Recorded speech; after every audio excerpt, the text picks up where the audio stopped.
Bismillahirrahmanirrahim. Assalamualaikum warahmatullahi wabarakatuh. Alhamdulillah, salatu wassalamu ala sayyidina Rasulillah wa ala alihi wa sahbihi wa mawala amma ba'du. Kembali kita membaca Al-Wasiyah Siddiqiyah yang dikarang oleh Al-Imam Al-Qutub Al-Akbar Abi Abdullah Muhammad ibn Siddiq Al-Gumari Al-Hasani Qaddasallahu sirah. Yang seperti ini bukunya, tipis tetapi sangat bermakna. Kita sampai pada bab Al-Iksar minas shalah, yaitu memperbanyak daripada melakukan salat. Berkata Syekhuna wa imamuna radhiyallahu ta'ala anhu wa nafa'ana bi wa kasratir ruku'i was sujud. Jadi perbanyaklah ruku dan perbanyaklah sujud. Maksudnya apa sih? Seyogianya orang-orang yang meniti jalan kepada Allah Subhanahu wa taala sudah seharusnya itu untuk memperbanyak salat. Dan salat itu menjadi akbar hammihi, menjadi perhatiannya yang paling besar. Dan menjadi kesibukannya yang paling banyak. Dan aksar ma yasrifu fihi waqtihi, dan memperbanyak menunaikan atau menggunakan waktunya untuk salat. Li'annaha min a'zamil ibadat wa afdalil qurubat. Karena sebaik-baiknya ibadah, sebaik-baiknya jalan mendekat diri pada Allah Subhanahu wa taala adalah salat. Enggak ada yang lain. Dan sesuci-sucinya wasilah yang menyampaikan kalimat tauhid kepada Allah Subhanahu wa taala adalah as-shalah. Oleh sebab itu berkata baginda Nabi Muhammad sallallahu alaihi wasallam fima rawahu At-Tabrani, sebagaimana diriwayatkan oleh Imam At-Tabrani an Abi Hurairah radhiyallahu an, as-shalah khairu mawdu' faman istata'a an yastaksira minha falyastaksir. Salat itu sebaik-baiknya perbuatan, sebaik-baiknya tema, sebaik-baiknya judul, sebaik-baiknya apa yang kita lakukan. Faman istata'a, barang siapa yang kira-kira mampu untuk memperbanyak sholatnya, maka lebih banyak perbanyaklah sholatnya. Contoh, kita ini punya waktu itu kosong banyak, ya. Entah main Facebook atau main TikTok. Nah, sebaiknya kita menggunakan waktu yang terbuang tadi untuk mendekatkan diri kepada Allah dengan sholat 2 rakaat. Artinya ya paling enggak, kalau enggak semuanya digunakan sholat, paling tidak sholat mutlak. Atau kita merasa kita ini pernah meninggalkan sholat, maka kita lakukan namanya qada'us sholat, atau mengganti sholat yang pernah kita tinggalkan sewaktu kita dulu belum taat. Seperti itu. Warawa Ibnu Syahin fit Targhib an Anas radhiyallahu an, kana Rasulullah sallallahu alaihi wasallam idza ahabba rajulan wa a'jabahu amarahu bis shalah.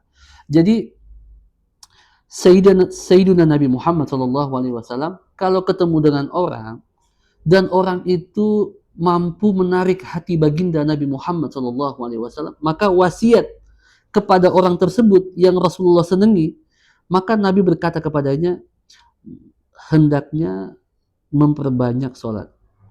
Diriwayatkan oleh Ibnu Majah dengan sanad jayyid an Abi Fatimah taqal qultu ya Rasulullah. Ada seorang namanya Abu Fatimah, dan dia ketemu dengan Nabi dan dia berkata, ya Rasulullah, berikan kepada saya satu amalan yang harus saya jaga secara istiqomah.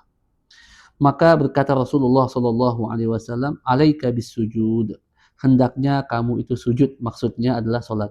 Fa innaka la tasjudu lillahi sajdatan illa rafa'akallahu ta'ala biha darajah. Tidaklah engkau sujud kepada Allah satu kali, melainkan Allah angkat derajatmu satu derajat, dan Allah hapus daripadamu satu dosa.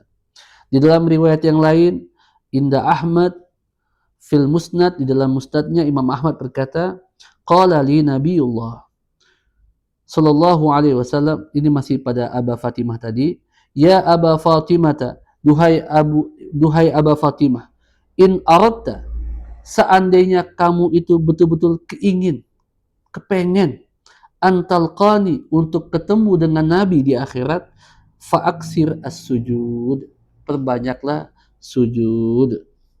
Maka rahasia di sini adalah, kenapa demikian? Karena seorang yang sholat itu pada dasarnya sedang berbicara kepada Allah. Dan orang yang banyak berkomunikasi dengan Allah, maka adalah orang yang didekatkan kepada Allah. Maka nggak mungkin kita banyak komunikasi dengan orang yang punya jabatan tinggi, kecuali kita adalah orang-orang yang didekatkan dan senantiasa ingin mereka lihat. Maka seandainya kita sholat, berarti artinya kita sering berkomunikasi dengan Allah dan kita adalah mahalun nazar daripada Allah Subhanahu wa taala. Kita adalah orang yang senantiasa dipandang dengan rahmat oleh Allah Subhanahu wa taala. Berkata di sini, aqrabu ma yakunul abdu min rabbih wa huwa sajid. Sesungguhnya posisi seorang hamba ketika sedang dekat-dekatnya kepada Allah adalah ketika dalam keadaan sujud sebagaimana diriwayatkan dalam banyak hadis. Oleh sebab itu kebanggaan dan juga favorit baginda Rasulullah Shallallahu Alaihi Wasallam adalah solat. Sebagaimana beliau sabdakan kepada Sayyiduna Bilal, "Arihna biha ya Bilal, rehatkanlah kami dengan solat, duhai Bilal." Jadi solat itu merupakan kebanggaan, kenyamanan, kesukaan dan istirahatnya Rasulullah Shallallahu Alaihi Wasallam. Jadi kita tuh solat istirahat sebenarnya. Dengan solat artinya kita merasakan kenikmatan, kedekatan, ketenangan, dan juga sekaligus manfaat yang akan kembali kepada diri kita sendiri. Di sini akan saya sampaikan satu hadis yang mungkin menarik sekali, bahwasanya solat itu juga bisa untuk menyembuhkan penyakit-penyakit yang ada di badan kita. Hatta al-amrad al-badaniyah wal ilal al-hissiyah. Jadi kita punya penyakit di badan atau kita punya penyakit di jasad kita ini yang sifatnya zahir atau hissi. Maka itu sesuai dengan dawuh baginda Nabi Muhammad SAW, kalau ingin disembuhkan yaitu dengan salat. Sebagaimana diriwayatkan oleh Sunan Ibnu Majah, anna Abu Hurairah radhiyallahu taala anhu, jadi bahwasanya Sayyidina Abu Hurairah itu terkena penyakit di perutnya, ishtaka batnahu, kena penyakit di perutnya. Faqala lahu Rasulullah sallallahu alaihi wasallam, "Shalli fa inna fis salati syifa." Kamu hendaknya salat karena di dalam salat itu terdapat kesembuhan. Wallahu taala a'lam bissawab.